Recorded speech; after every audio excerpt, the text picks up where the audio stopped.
Last year, the City of Toronto cut 258 beds when four homeless shelters were closed.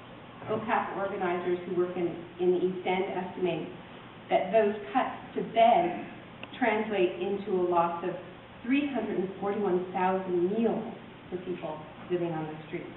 Now, at the same time as this is happening, the Toronto Police have installed $2 million worth of CCTV cameras in the downtown core, and 2 of them are outside the biggest men's shelters in the East End. So, instead of addressing the economic disparities in the downtown core, the city's police are resorting to remote surveillance and electroshock to make full gentrification possible. I think the fact that the casualties of these techniques are the most marginal people in our society, are the people who have already been discarded, who we don't have a place for, literally don't have a place for. That it's not a coincidence that we are only now really catching up to this debate and really playing catch up. Because if we really look at this phenomenon, we're getting into some very deep issues about the type of society that we've chosen. Now, we've already heard that they're not a replacement for guns, that they're a replacement for everything else. And I think we see a really clear trend in the technology as well, where it really is a replacement for talking. It's a replacement for negotiating. It's a replacement for actually providing the services that would be required for de-escalating. It's an alternative to safe injection sites. It's an alternative to a whole range of policies that we could be talking about when we look at the profiles of who is getting tasered. And then if we look at Tazer's website, what we see is the trend in where they see new development is tasers that can shoot at a further range, can shoot out of shotguns, and they've even teamed up with iRobots so that they can have a remote-controlled taser, so that you could be using these techniques, they say, to minimize risk for the officers involved, but the idea is that you would be able to use them and have absolutely no communication whatsoever. Why talk when you can shot? Now, this really goes back to the history of electroshock, and I hope that David will talk a little bit about this, where in the psychiatric context, these tasers pitch themselves. Tazer International pitches itself very much as a futuristic company. They've got this very, very modern headquarters, deliberately extremely sci-fi. But in fact, this is a very old-fashioned technique. And in psychiatry, the use of electroshock was originally a means of mass social control inside psychiatric institutions. People were tasered not to cure them, but to control them, to make them more pliant, easier to deal with within a psychiatric context. So we should remember that history.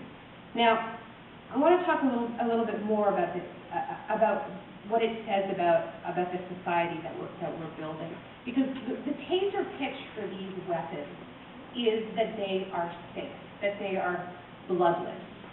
They're infomercials. How will these happy young women say, I'd never buy a gun, but I would buy one of these.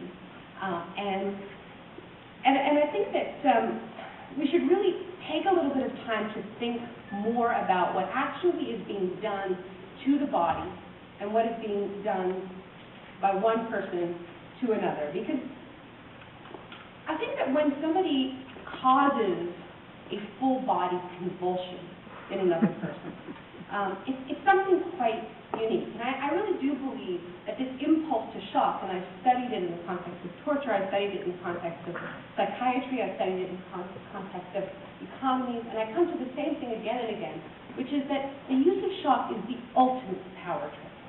It is the ultimate power trip.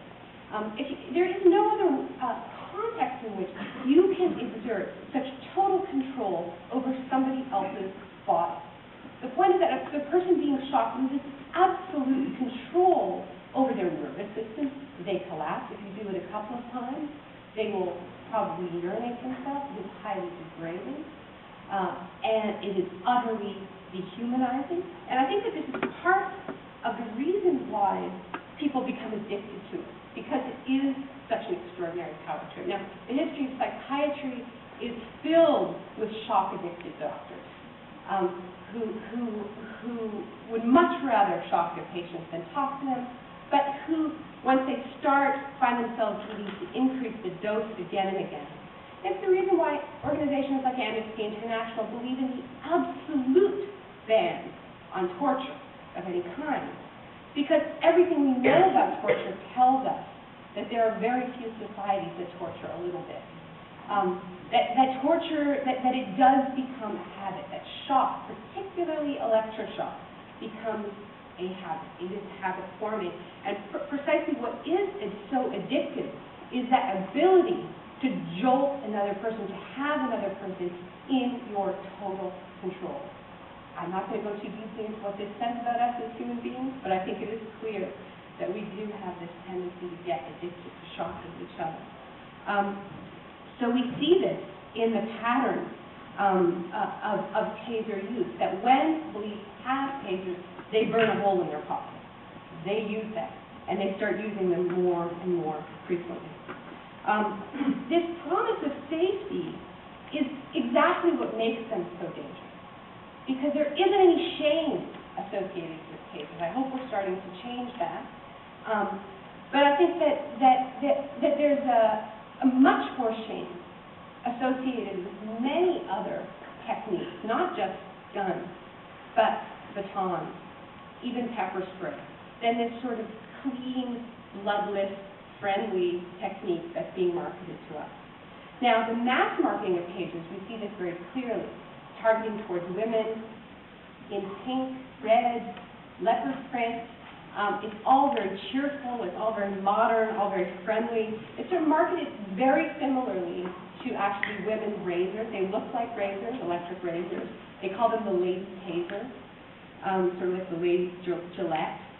And I think some of you have heard about the fact that they are now embedding MP3 players in tasers. They're calling them the iTazer.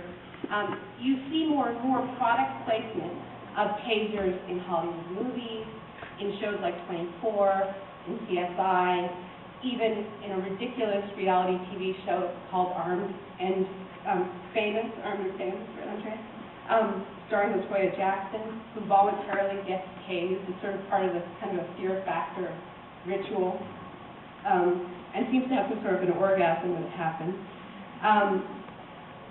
But this is part of something else that I think is the legitimization of techniques that in a pre-9/11 context we would have called torture, and which I believe we should still call torture.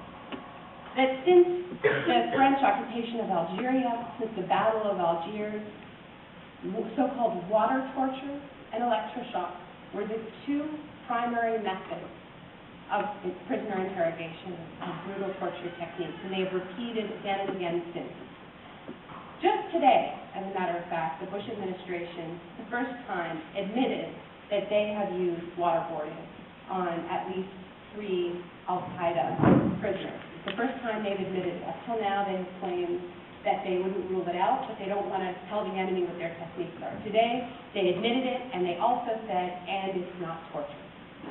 It is torture, just as electroshock is torture. But I think in these two areas, we're seeing techniques that have been delegitimized through years of important work by groups like Amnesty International, coming back, and we're being told they're not torture, they're just about safety.